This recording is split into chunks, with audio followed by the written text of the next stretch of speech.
गोविंद राधे बोलो, गोपाल राधे।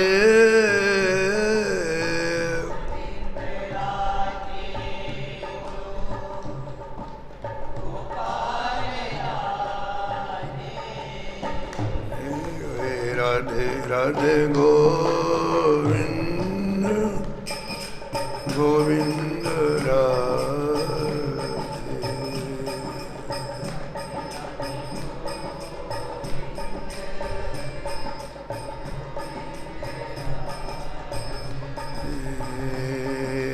राधे राधे गोविंद गोविंद राधे।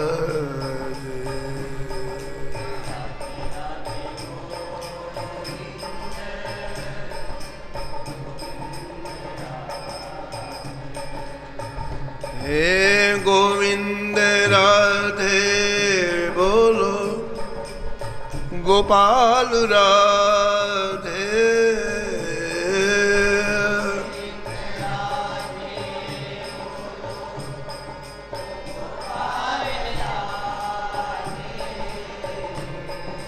गोविंद राधे बोलो, गोपाल राधे।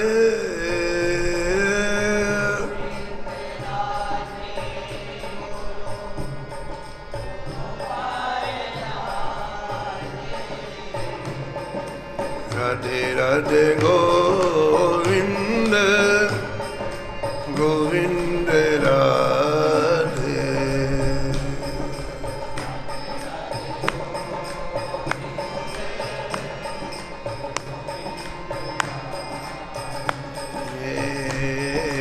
राधे राधे गोविंद गोविंद राधे।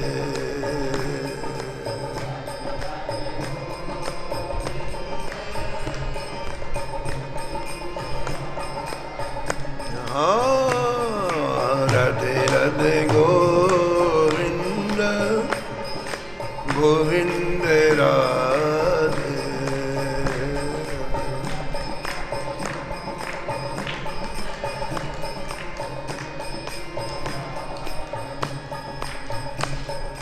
राधे राधे गोविंद गोविंद राधे।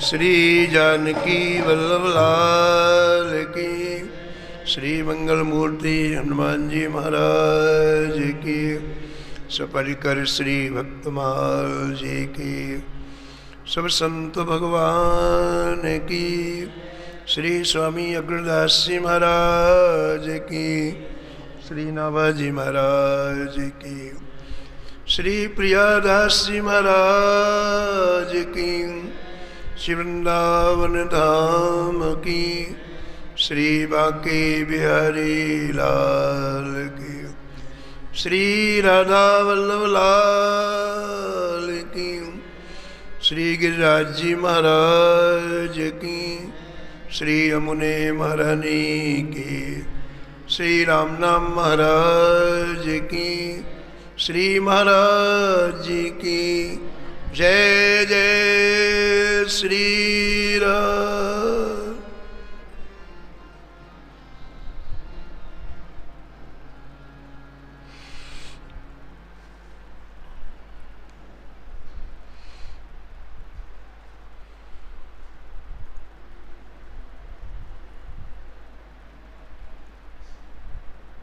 अभिलाष भक्त अंगद को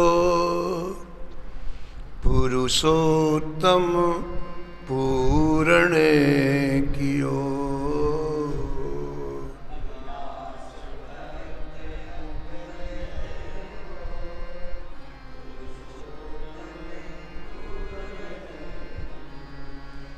नग अमोल एकताही सबे भूपत मिल जाचे।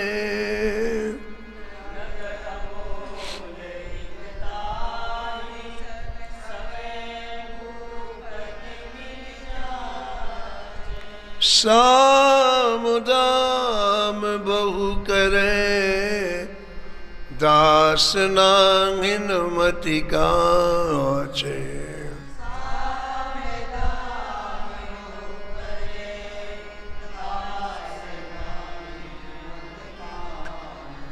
एक समय संकट मेले, पानी मह डार्यो।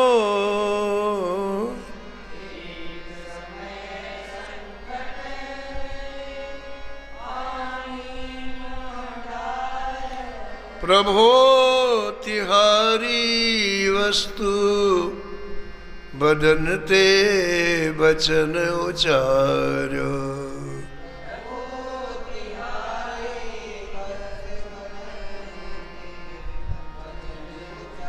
पांच दोए सत को सुते,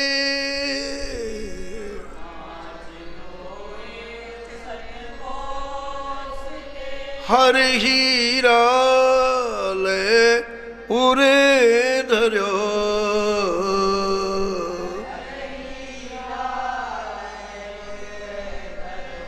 अभिलाष भक्त अंगद को,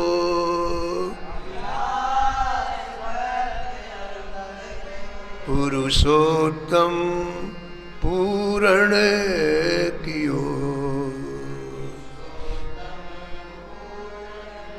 अभिलाष भक्त अंगद को,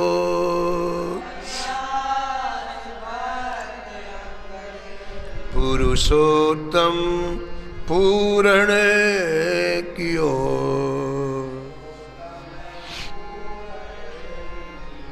पुरुषोत्तम पूर्ण कियो।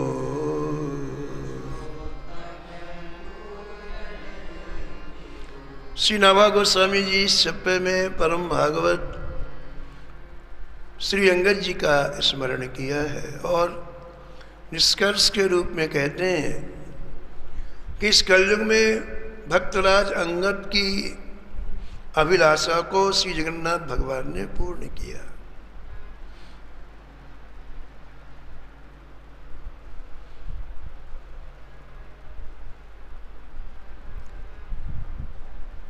ग्रंथकार का कहना है कि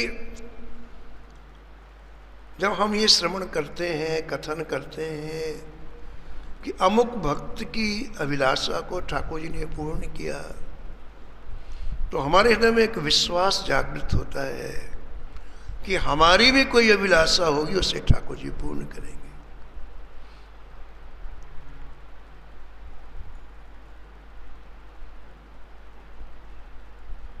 ये प्रसंग प्रियादास जी महाराज ने वर्णन किया है बड़े भावपूर्वक। कैसे भक्तराज अंगद की अभिलाषा को ठाकुर जी ने पूर्ण किया, बड़े सुंदर ढंग से वर्णन किया है। चढ़ी फौज संग चढ़ो, बैरीपुर मार बढ़ो। चढ़ी फौज संग चढ़ो, बैरीपुर मार बढ़ो।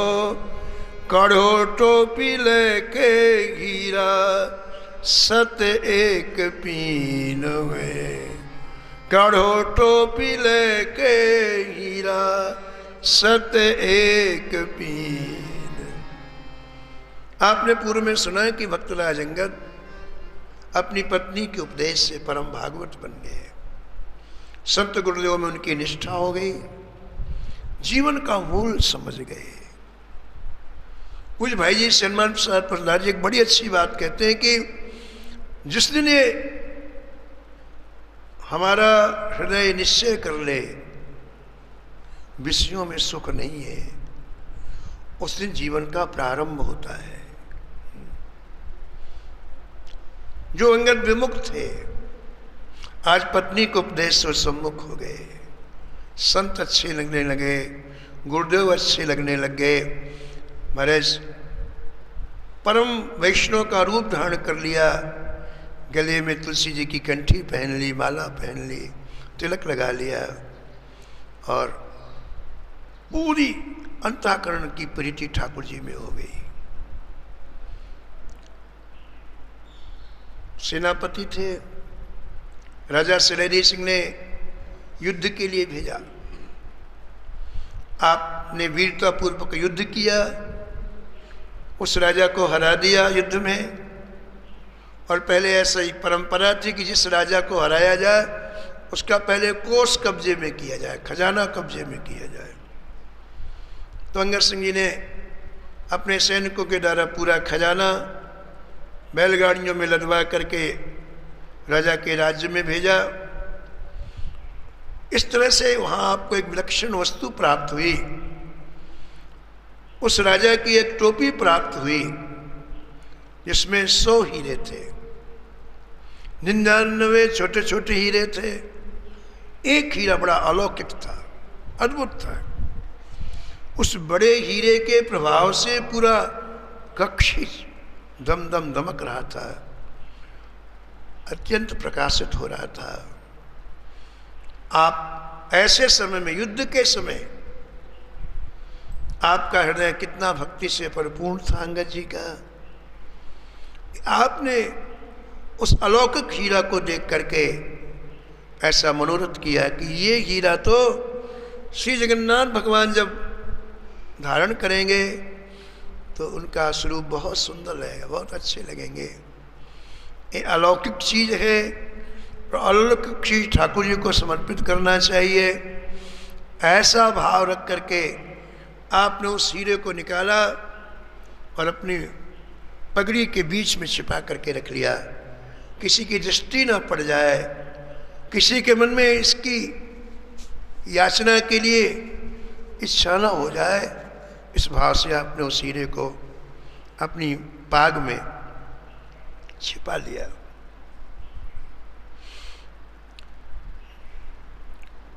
डारे सब बेच पाग, पेच मध्य राखो मुखो। डारे सब पेच पाग, पेच मध्य राखो मुख। भास सो अमोल करो जगन्नाथ लीन में। भास सो अमोल करो जगन्नाथ लीन।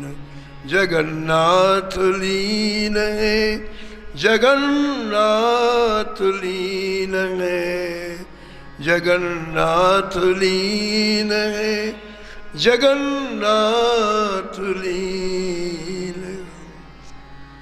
आप राजा को परास्त करके वापस अपनी राजधानी में आए।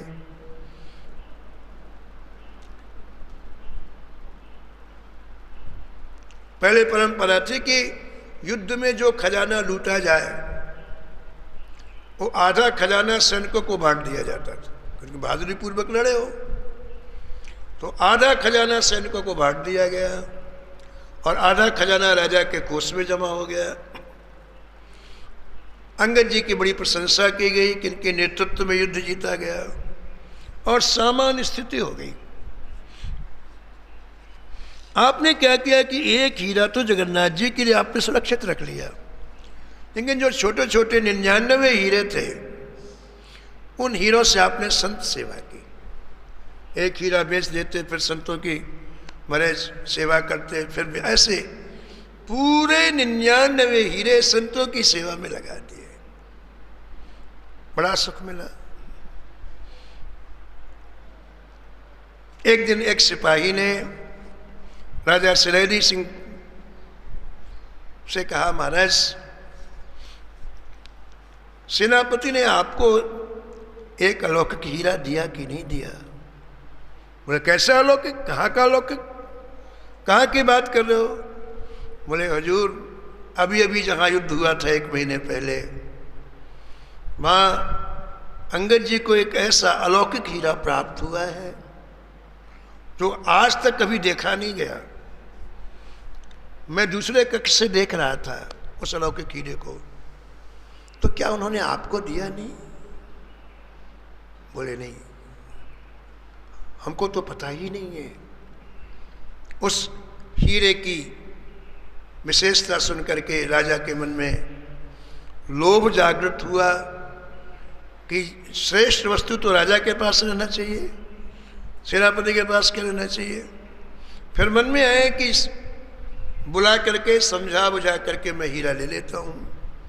अंगद जी को बुलाया और अपने समान अपने पास में सिंहासन में बैठा है, काम लेना था। बोले चाचा जी, ये चाचा जी लगते थे, चाचा जी आपके पास एक ऐसी टोपी मिली है जिसमें 100 हीरे थे, तो मुझे केवल आप एक हीरा दे दो, बाकी मुझे 99 नहीं चाहिए। जो सबसे श्रेष्ठ और अलौकिक हीरा वो मुझे दे दो। अब देखो आप, अंगद जी ने वो हीरा किसको दे दिया? श्री जगन्नाथ जी को दे दिया। और उस हीरे में किसी का अधिकार नहीं है, ऐसा आपका भाव है। ठाकुर जी की वस्तु में किसी का अधिकार नहीं, ऐसा आपका भाव है। आप तुरंत झूठ बोल दिए, पूरी साफ झूठ बोल दिए। राजन, मेरे पास कोई भी हीरा नहीं है।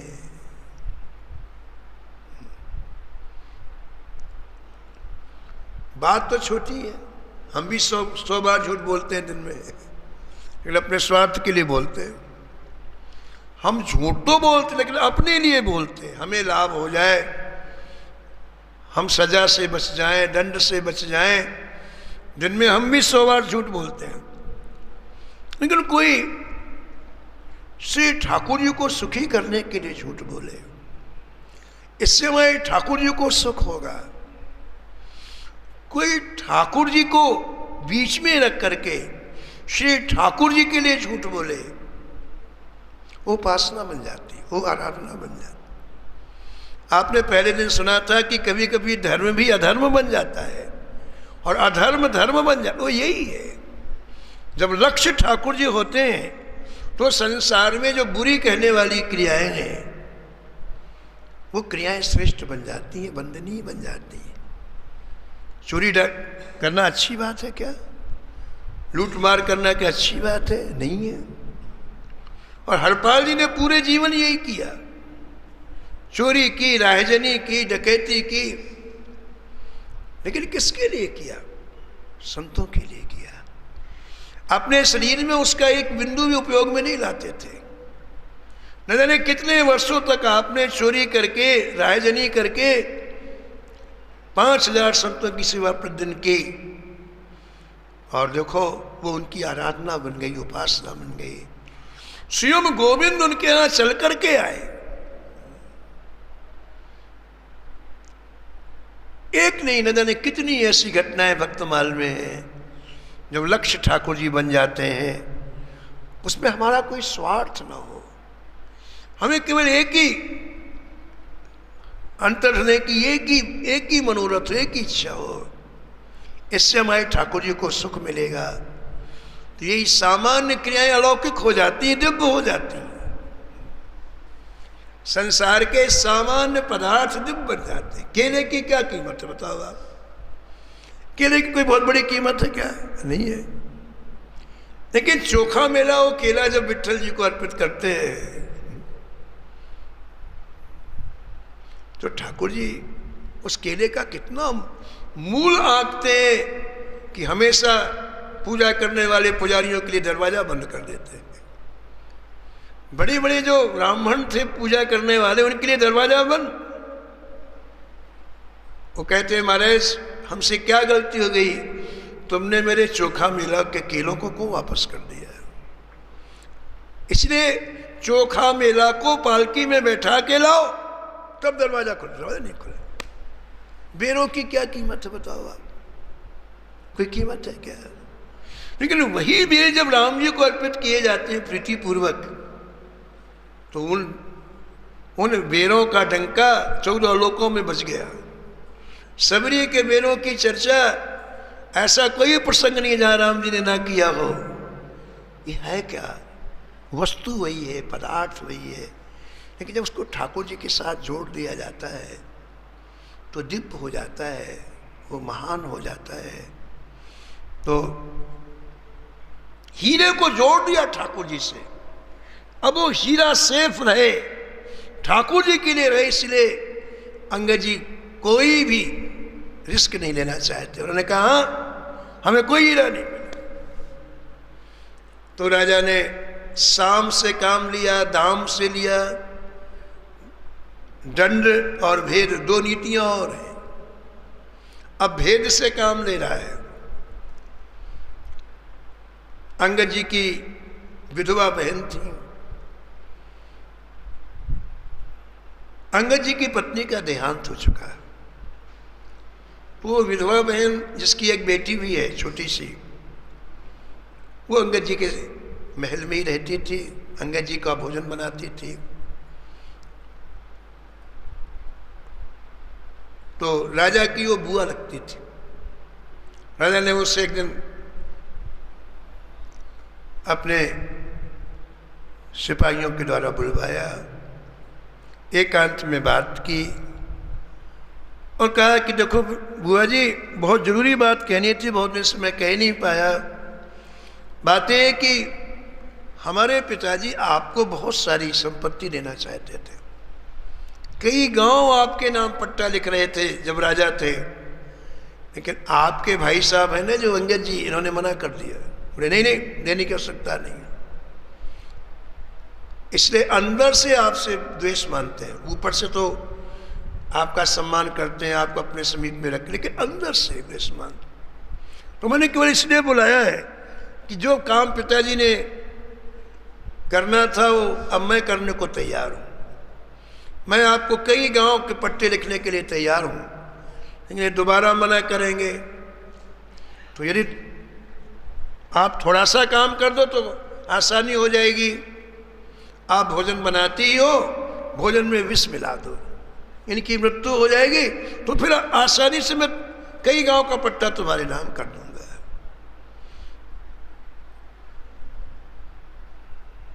अंगद बहन लागे वाकी बुआ पागे तासो, देवो विष भारी फिर तू ही पग छिए है। ऐसा कह के महाराज राजा ने प्रणाम किया। पूज्य महाराज श्री मथुरादास जी महाराज कहते थे कि बहन का रिश्ता स्नेह का रिश्ता है। बहन स्नेह में ही होती है, भाई से स्नेह करती है। लेकिन कलयुग की महिमा देखो कि वही बहन आज लोभ में आकर के विष मिलाने को तैयार हो। कैसी विचित्र बात है। लोभ पास जिही गर न बंधाया, लोभ पास जिही गर न बंधाया, सो नर तुम समान रघुराया, सो नर तुम समान रघुराया, रघुराया। सुग्रीव जी कहते हैं कि हे नाथ, जिसने लोभ के पास से अपने गले को नहीं बंधाया हो, पास इतना सूक्ष्म होता है जो दिखाई नहीं पड़ता। रस्सी से गले को बांधो तो रस्सी दिखाई पड़ती है, लेकिन पास सूक्ष्म होता है, लेकिन बंधन बड़ा तीव्र होता है। पास के बंधन को कोई छुटा नहीं पाता है। हम सभी जितने हैं लोभ के पास से बंधे हुए हैं, और ऐसा जिस जो लोभ के पास से ना बंधा हो, सुग्रीव जी कहते हैं प्रभु आपके समान है। तो देखो स्नेह में बहन आज विष देने को तैयार हो गई।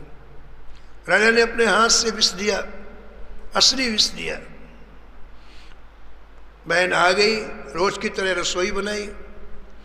रसोई बनाने के बाद रोज भोग लगाया जाता था, क्योंकि अंगद जी वैष्णव हो गए हैं, बिना भोग लगे कोई चीज़ ग्रहण नहीं करते हैं। तो विष मिले हुए पदार्थ का भोग भी लगा दिया उसने। और अंगद जी ठीक दोपहर में 2 बजे आते, रास काज करके 2 बजे आते, आकर के प्रसाद पाते, थोड़ा आराम करते, फिर 3 बजे चले जाते। आज भी 2 बजे आए, हाथ पैर धो करके आसन पर बैठे, बहन थाली ला के सामने रखती, रोज का क्रम था। अब उन्हें पा लेना चाहिए, लेकिन इसकी एक जो छोटी बेटी थी, 5-6 वर्ष की थी, जब भी अंगद जी भोजन करते तो सामने बैठ जाती, तो कभी उसको कुछ खिला देते, कभी कुछ खिला देते, छोटी सी थी। और लिखा हुआ है कि उसमें अच्छे गुण थे, बड़ा तेज था उसके मुखारविंद में, भगवदीय गुण थे, इसलिए उससे स्नेह भी करते। तो इसने चतुराई क्या किया बहन ने कि अपनी बेटी को पड़ोस में छिपाई, कहीं ऐसा ना हो कि कुछ खिला दे तो मेरी बहन मर जाएगी, क्योंकि विष तो उसी ने मिलाया था ना। तो चतुराई करके कहीं पड़ोस में छिपाई। अब बैठे अंगद जी तो कहा कहाँ गई, उसका नाम था, कहाँ गई गुड़िया, कहाँ गई? बोले भैया पता नहीं कहीं खेलने चली गई होगी, आज 1 घंटे से आई नहीं, ऐसा वैसा बहाना बनाया। अब देखो भगवान की प्रेरणा देखो, अंगद जी के मन में आया, अरे वो सामने रहती तो अच्छा लगता है, उसको खिलाता हूँ, बड़ी मीठी मीठी बातें करती है, आज वो नहीं है तो मन नहीं लग रहा कुछ पाने को। तो बोले कि ठीक है भाई, आज हम पाएंगे नहीं, प्रसाद नहीं पाएंगे, वो बिटिया नहीं है, गुड़िया नहीं है, तो हमारी इच्छा नहीं रही पाने की, नहीं पाएंगे, थाली आगे कर देंगे। अब हमारा देखो, सात्विकता से सात्विकता को जीता जा सकता है, द्वेष से द्वेष को नहीं जीता जा सकता है ना, क्रोध से क्रोध को नहीं जीता जा सकता है, शांति से क्रोध को जीता जा सकता है। इस तरह हमारे सात्विकता से असात्विकता पर विजय प्राप्त की जा सकती है। तो जब भाई ने ऐसा कहा कि वो नहीं आई तो मन नहीं लग रहा है कुछ पाने का, तो उसके हृदय अंतरात्मा ने कचोटा, बहन की अंतरात्मा ने कचोटा, एक ये भाई है कि तेरी बेटी के बिना उस कुछ पाने की इच्छा नहीं, एक तू बहन है उसे विष दे रही है, धिक्कार है तुझे। सबकी अंतरात्मा कचोटती जब व्यक्ति गलत काम करता है, एक तू है जो उसे विष दे रही है, धिक्कार है तुझे। अंतरात्मा ने जब कचोटा तो तुरंत महाराज उसके नेत्रों में आंसू आ गए, और आंसू आते हुए वो दौड़ करके भाई से लिपट गई, भैया भैया इसे नहीं खाना, इसे नहीं खाना, इसमें विष मिला है। बड़ा आश्चर्य हुआ, विष किसने मिला दिया भाई, भोजन में किसने मिला दिया? करते रसोई घोर गरल मिलायो पाक, करते रसोई घोर गरल मिलायो पाक, भोगहूँ लगायो अजू आओ बोल लिए गए, भोगहूँ लगायो अजू आओ बोल लिए गए, आओ बोल लिए।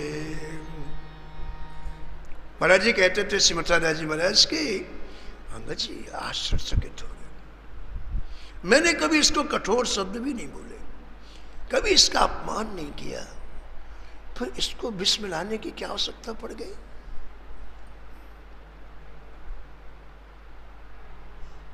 फिर विचार किया कलयुग है, कलयुग में कभी भी किसी की बुद्धि खराब हो जाती है।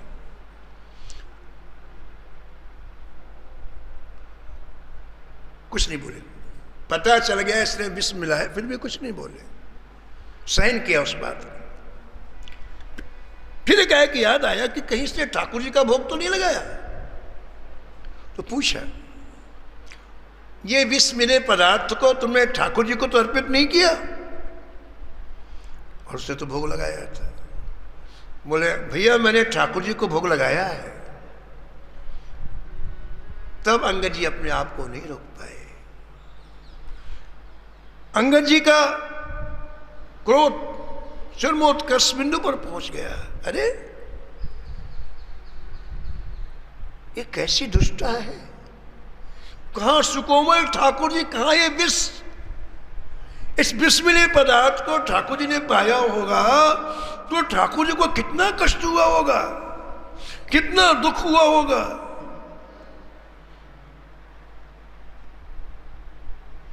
पास में खड़ी हुई बहन को आपने कहा, अरे दुष्टा, तू मनुष्य है कि राक्षसी है? तुझे ठाकुर के ऊपर करुणा नहीं आई? तूने विष ठाकुर जी को खिला दिया।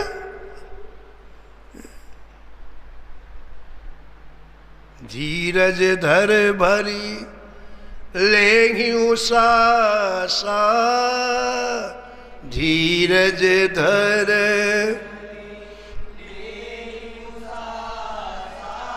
पापिन सब ही भांति कुल नासा, पापिन सब ही। भागवत में जो ब्रजांगनाओं का स्थान है, रामायण में वही स्थान श्री भरत जी का है। भरत जी साक्षात प्रेम की मूर्ति है। ऐसे भरत जी जिनके रोम रोम में प्रेम भरा हुआ है, वो जब उन्हें पता चला कि मेरे आराध्य को, मेरे प्राणेश्वर को, मेरे राम को बन देने वाली मेरी मां है, तो क्रोध में आग बबूला हो गए और कहा, अरे दुष्टा, जिस जीव से तूने कहा था कि राम को 14 वर्ष का वनवास हो जाए, उस जीव में कोढ़ नहीं हो गया? वो जीव तेरी गल के गिर नहीं गई? जिस मुख से तूने कहा कि राम जी का 14 वर्ष का वनवास हो जाए, उस मुख में कीड़े नहीं पड़े? बरमागत मन भई नहीं पीरा, बरमागत मन गर न जी मुखो पर्यो न कीरा, गर न जी पर्यो न कीरा, पर्यो न कीरा।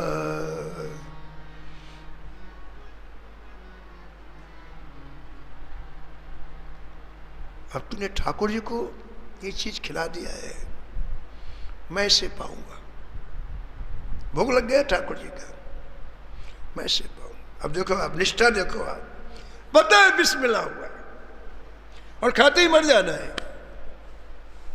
लेकिन भक्तों की निष्ठा कितनी उच्च कोटि की होती है, जहां शरीर के लिए कोई स्थान नहीं। वो जीते ठाकुर जी के लिए और मरते ठाकुर जी के लिए। जीवन का अलग से कोई अस्तित्व नहीं है उनके लिए। वो जीते तो ठाकुर जी के लिए और मरते भी ठाकुर जी के लिए। पूज्य भाई जी सुनाते थे कि नंद बाबा कृष्ण बलराम को मथुरा छोड़ करके वापस जब आए गोकुल,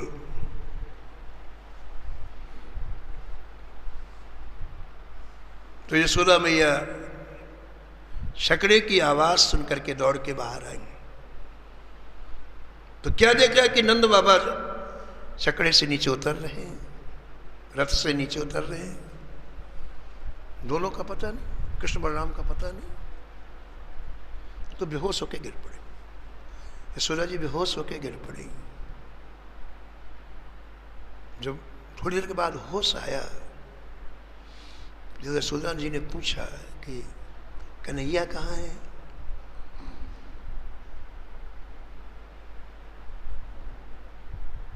नंद बाबा कुछ नहीं बोले। तो आगे कहा, कन्हैया को छोड़कर तुम अकेले कैसे चले आए? तुमने जब कन्हैया को छोड़ा तो तुम्हारे प्राण क्यों नहीं चले गए? यशोदा जी कोई सामान्य स्त्री नहीं है, महान पतिव्रता है। लेकिन आप देखो इन प्रेमियों का जीवन कैसे होता है। जब तुम कन्हैया को छोड़ करके यहाँ आ गए तो तुम प्राणों को लेकर के आ गए। प्राणनाथ, मैंने राम कथा सुनी है संतों से, और सो मैंने सुना है कि राम वन को गए, सुमंत जी लेने के लिए गए, और जब राम वापस नहीं लौटे, सुमंत जी ने ये जैसे ही संदेशा दशरथ जी को दिया, दशरथ जी ने तत्क्षण प्राण छोड़ दिए। उन्होंने संदेशे में प्राण छोड़ दिए, और तुम्हारा कैसा प्रेम है कि उनको छोड़ के आ गए तुम्हारे प्राण शरीर में।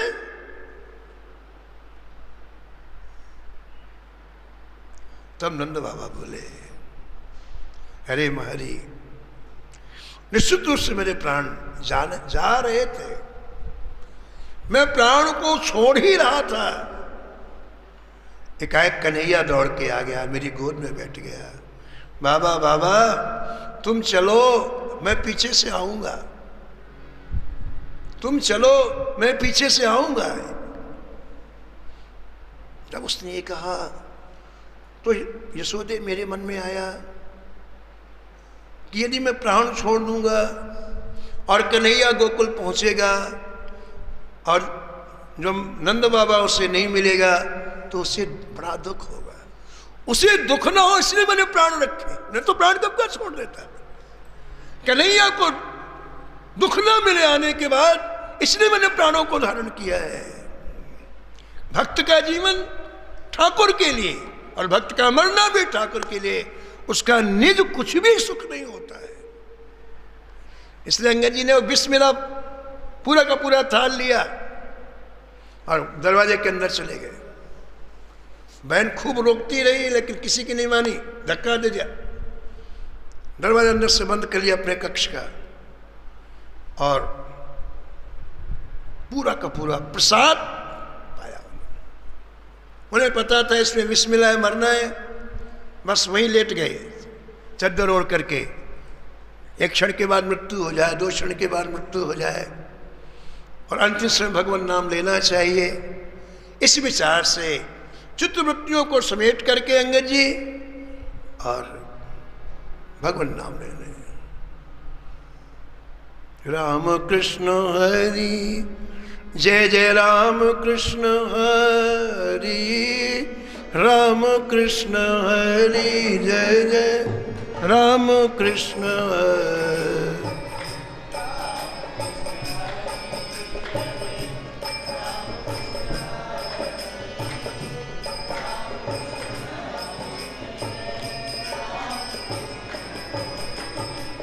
राम कृष्ण हरि जय जय राम कृष्ण हरि, राम कृष्ण हरि जय जय राम कृष्ण हरि।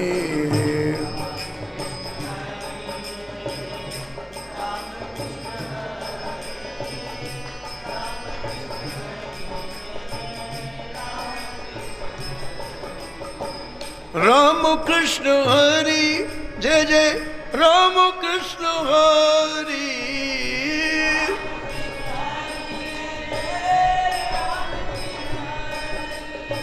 राम कृष्ण हरि जय जय राम कृष्ण हरि।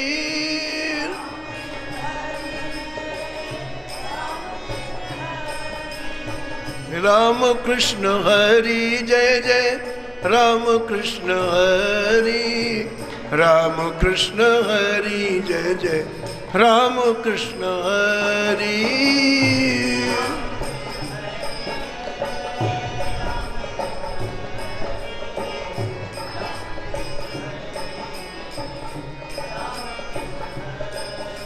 इधर क्या हुआ महाराज, अब बहन को प्रीति हो गई भाई से, उसको बड़ा पश्चाताप हो रहा है कि मैंने क्या किया। उसने कुछ राज परिवार के लोगों को इकट्ठा किया और कहा इस दरवाजे को किसी भी तरह से दीवार से निकालो, शायद भैया बच जाएं कोई औषधि देने से। तो महाराज राज दरबार का दरवाजा दीवार तो काट करके निकाला गया, बंद था अंदर से। अंदर जाए सब लोग गए, चद्दर हटाई, क्या देखा महाराज, अद्भुत तेज अंगद जी के शरीर में निकल रहा, अद्भुत तेज। ये किसका तेज है? ये विश्वास का तेज। जब ये जीव ठाकुर को विश्वास करता है तो उसका रोम रोम उस विश्वास के तेज से चमकता है। मैंने कितने लोगों ने विष पिया, लेकिन किसके बल पर पिया? बताओ, ठाकुर के बल पर पिया। और वो मरे नहीं, अमर हुए। नाम प्रभाव जान शिवनी को, नाम प्रभाव काल कूटे फल दीन अमी को।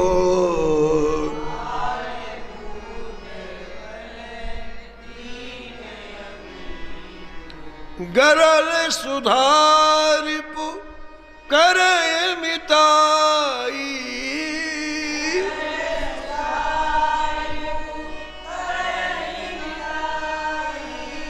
गोपद सिंधु अनल शीतलाई।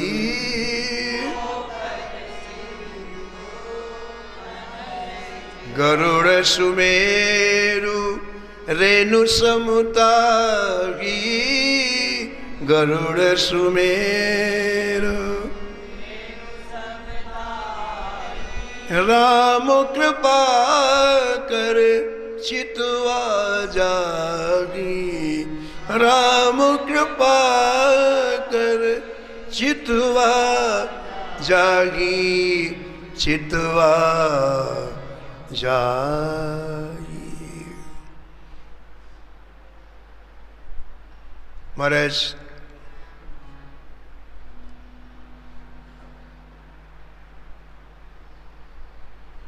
राजा को पता चला, राजा की स्कीम फेल हो गई। तो राजा ने क्या किया? इन्हें नजर कैद कर लिया। नजर कैद जानते हैं आप? आप अपने घर की सीमा से बाहर नहीं जा सकते। आपको हथकड़ी नहीं लगाई जाएगी, बेड़ी नहीं पहनाई जाएगी, लेकिन आपके घर के चारों तरफ फौज रहेगी। आप न किसी से मिल सकते हैं, न कहीं जा सकते हैं। इसको नजर कैद कहते हैं। तो अंगद जी को नजर कैद कर दिया गया, और अंगद जी के मन में अब बड़ी व्याकुलता हो रही है। ऐसा न हीरा चला जाए कहीं और ठाकुर जी को अर्पित न कर पाऊं। तो हीरा देने के लिए बड़ी व्याकुलता आपके मन में हो रही है।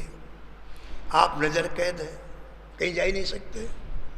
जगन्नाथपुरी कैसे जाएंगे जब पड़ोस में नहीं जा सकते? लेकिन भक्त की हर पल हर क्षण ठाकुर जी सहायता करते हैं।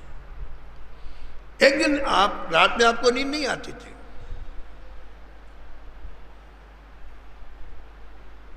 जब कोई लक्ष्य हमारे सामने निश्चित हो जाता है तो भूख, नींद, प्यास सब विदा हो जाती है। आपको रात में नींद नहीं आती। एक दिन आपने देखा कि सारे सिपाही सो रहे, नींद में आपने कहा बढ़िया मौका है, जल्दी यहां से निकल चलते। चुपचाप हीरा को पाक के अंदर खोसा और वहां से आप चल पड़े जगन्नाथपुरी के लिए। चले नीला चल हीरा जाए पगराए आवे, चले नीला चल जाए पगराए आवे, आए घेर लीने नृप नरन खिसाए के, आए घेर लीने नृप नरन खिसा। आप तेजी से चले जा रहे हैं जगन्नाथपुरी। अब सिपाहियों की नींद खुली, अरे देखा तो गायब। दौड़ करके राजा के पास गए। राजा ने खूब डांटा, सैनिकों को बुलाया, कहा जल्दी से जल्दी पता लगाओ कहां गया अंगद। तो घुड़सवार भेजे गए जो जल्दी, ये तो पैदल गए, घोड़े की गति तेज होती है। सैकड़ों घुड़सवार मारे अस्त्र शस्त्र लेकर के जब भागे चारों तरफ, तो पैदल आदमी कितना चलेगा? 2 घंटे 3 घंटे में। तो आगे सामने दिखाई जाते हुए पड़े, सैनिकों ने घेर लिया चारों तरफ से। बीच में ये चारों तरफ सैनिक बंदूक लिए हुए। कहा देखिए, आप सेनापति के पद में थे और आप जानते हैं कि हमें राजा की आज्ञा माननी पड़ती। राजा हमको भेजे, यदि आप हीरा नहीं देंगे तो आपको हथकड़ी लगाकर बेड़ी पहना करके जेल में डाल दिया जाएगा। या तो आप हीरा दे दें या तैयार हो जाए जेल में जाने के लिए, हमें राजा आज्ञा है।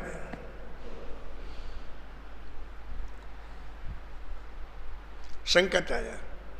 कितने अच्छे काम में कितने संकट आते हैं। एक संत कहते थे कि अच्छा काम सोचो तो 1 लाख संकट पहले आते हैं सोचने में, और अच्छा काम प्रारंभ करो तो 1 करोड़ संकट आते हैं, और प्रारंभ करने के बाद 1 अरब संकट आते हैं। ये सब संकट सत्कर्म नहीं करने देते, अच्छा काम नहीं करने देते। कभी आप भजन का सोचो तो ऐसी प्रतिकूलता आएंगी जो कभी आपने सोचा नहीं, जो नहीं आएंगी। भजन करने का सोच भर लो कि हमको भजन करना है, फिर देखो आप ऐसी खुरापाते दिमाग में, ऐसे प्रतिकूलता आएंगी, पूछो मत। तो हीरा जगन्नाथ जी तक पहुंचने में कितने संकट आ रहे, बताओ। सैनिकों से घिर गए चारों तरफ से। तो इनका आश्रय ठाकुर जी रहते हैं। भक्त केवल ठाकुर जी के आश्रय में चलता है, इसलिए चाहे प्रतिकूलता है चाहे अनुकूलता है, वो ठाकुर जी को याद करता है। प्रतिकूलता आई तो ठाकुर जी को याद किया। अंगद जी ने बोले अब मैं क्या करूं, जय जय, मैं तो गिर गया। और ये हीरा मैं आपके पास कैसे पहुंचाऊं। बड़ी वेदना हुई। तो गीता में ने कहा कि ठाकुर जी बुद्धि दे देते हैं। भक्त जब ठाकुर जी को याद करता है तो ठाकुर जी बुद्धि दे देते हैं। ये ठाकुर जी का। सीता जी नहीं मिली जी, लंका में खूब खोजा हनुमान जी ने, खूब खोजा। 1 इंच जगह खाली नहीं थी लंका में जहां हनुमान जी ना गए हो। जानकी जी नहीं मिली। तो इतने दुखी हुए। वाल्मीकि रामायण में बड़ा विस्तार से लिखा है, पूरा उनको आगे का दृश्य दिखलाई पड़ने लग गया कि जानकी जी नहीं मिलेंगी, फिर राम जी ऐसा कर लेंगे, सुग्रीव जी को ऐसा हो जाएगा पूरा। अब मैं वापस जाऊं कि नहीं जाऊं। मतलब बुद्धि ने काम करना बंद कर दिया। ठीक है, तो हनुमान जी ने ठाकुर जी का स्मरण किया कि मैं क्या करूं। और देखो ठाकुर जी का स्मरण करते ही उनके कान में राम राम राम सुनाई पड़ा। राम राम तिन्ही सुमिरन कीना, राम राम तिन्ही सुमिरन हृदय हरस कपि सज्जन चीना, हृदय हरस कपि यही सन हट करी हो पहचानी, यही सन हट करी हो साधुत हो न कारज हानि, साधुत हो न कारज हानि, कारज महाराज ठाकुर जी ने हनुमान जी को दिव्य बुद्धि प्रदान कर दी। विष्णु जैसे मिले, आगे काम हो गया। ऐसे ही अंगद जी संकट के समय ठाकुर जी को स्मरण किया तो बुद्धि उन्हें प्राप्त हुई कि ये पास में जो सरोवर है, हीरा तो मैं इनको दूंगा नहीं क्योंकि ये ठाकुर जी का हीरा हो गया है। इस पास में सरोवर है, इस सरोवर में जाकर के बीच सरोवर में मैं ठाकुर जी को पुकार करके कहूंगा तो ठाकुर जी जरूर हीरा धारण कर लेंगे। ठाकुर जी के लिए थोड़ी कोई प्रतिकूलता है, हमारे लिए प्रतिकूलता है। ठाकुर जी सर्वत्र है। तुम्हें हीरा दूंगा तो ठाकुर जी जरूर धारण कर लेंगे, लेकिन मैं इन व्यक्तियों को नहीं दूंगा। चाहे मेरी मृत्यु हो जाए, इनको नहीं दूंगा। तो बहुत विनम्रता पूर्वक सबसे बोले, देखो भाई, जब मैं सेनापति के पद पर था तो सब लोगों की तुम्हारी मैंने उन्नति कराई, प्रमोशन कराया था। हाँ बोले, तो हमको याद है, आपने हमारे साथ बहुत हित किया है। तो एक बात है, थोड़ी सी बात आप मेरी मानोगे नहीं। बोले, हम हीरा के सिवा जो कहो मानने को तैयार। हीरा तो देना पड़ेगा, क्योंकि राजा ने हमको भेजा है। बोले, मैं हीरा देने को तैयार हूँ, लेकिन मेरी इच्छा है कि मैं सरोवर में पहले स्नान कर लूँ, इसके बाद हीरा। बोले, खूब करो करो, हम तो सरोवर के चारों तरफ हम सैनिक खड़े हो जाते हैं। महाराज अंगद जी सरोवर में प्रवेश किया, चारों तरफ सैनिक बंदूक लिए खड़े हैं। यहाँ तक जल में गए, और जल में जाने के बाद पाक से हीरा निकल रहा। तो भाई ये हीरा है, सबने देखा हीरा चमक रहा, बड़ा अलौकिक हीरा था। और हीरा ऐसा ऊपर उठाया उन्होंने, और उठा करके आपने अंतरात्मा से श्री ठाकुर जी से कहा,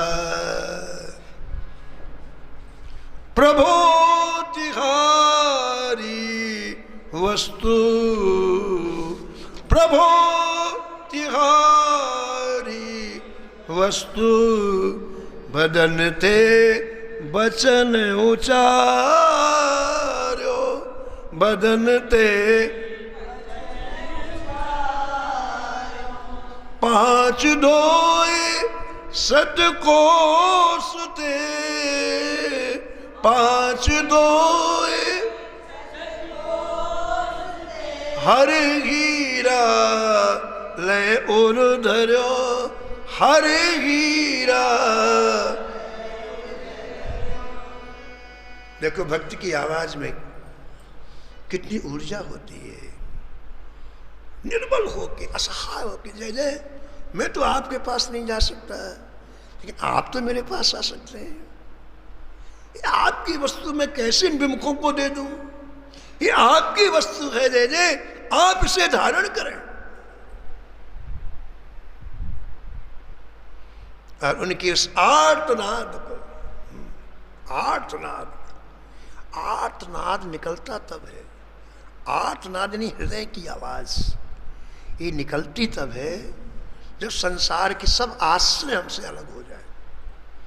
जब तक संसार का कोई आश्रय रहेगा जीवन में, तब तक हृदय की आवाज नहीं निकलती। ठीक है ना? द्रौपदी को जब तक अपने पतियों में विश्वास था, पांच पति हैं मेरे, अभी विश्व विजयी हैं, तब तक हृदय की आवाज नहीं निकली। द्रौपदी को भीष्म पिता में द्रोणाचार्य, बड़े बड़े ये जो दिग्गज, इन पर विश्वास था कि इनके सामने थोड़ी मेरा कोई कुछ कर सकता है, तब तक हृदय की आवाज नहीं निकलेगी। द्रौपदी को जब तक अपने शरीर के बल पर, मैं भी, मेरे में सामर्थ्य, मैंने अग्नि कुंड से उत्पन्न हूं, तब तक हृदय की आवाज नहीं निकली। लेकिन जब सारे बल भूल गए और हृदय से हे केशव, हृदय से पुकारा, तो तत्क्षण ठाकुर जी ने उनके ऊपर कृपा की। द्रुपद सुता निर्बल भईता दिन, द्रुपद सुता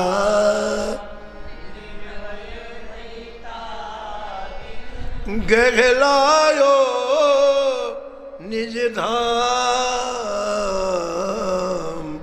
गहलायो। निर्मल का तात्पर्य संसार के आश्रयों को छोड़ करके जब बुलाया, दुशासन की भुजा थकित भई, दुशासन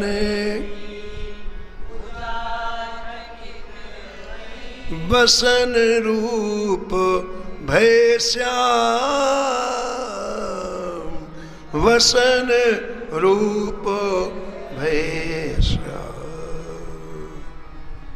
भक्तमाल के टीकाकार कहते हैं प्रियादास जी महाराज कि जब वो आर्तनाद निकली अंगद जी की, तो जगन्नाथ जी रह नहीं पाए। जगन्नाथ जी ने वहीं से अपना हाथ फैलाया